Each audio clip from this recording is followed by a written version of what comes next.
18 years ago, I joined the organization where I work now, and I was like 20-something years old, and they gave me a staff of people to manage on day one. So I got this like young 20-year-old with a whole staff of people like, you need management training. I'm like, yes, I need management training, because some of these staff that I'm supervising are like twice my age. So they sent me to a ton of management training. I went many, many hours of management training.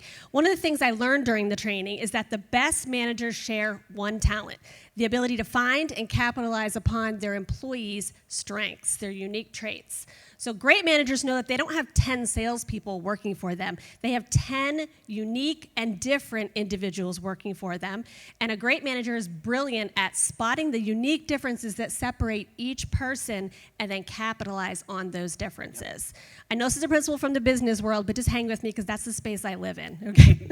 This simple concept of putting people's strengths to use is still somewhat foreign. The business world and the world at large is obsessed with weaknesses and how to find a way to fix them. That's all they talk about is, what are your weaknesses? Let's work on fixing them. It's kind of an obsession, really.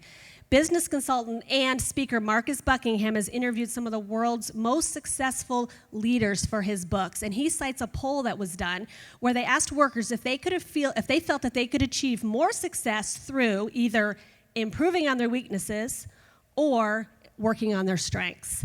60% of those workers said improving on their weaknesses would make them more successful, while only 40% believe they'd be more successful by building on their strengths. Here's what Buckingham says about that.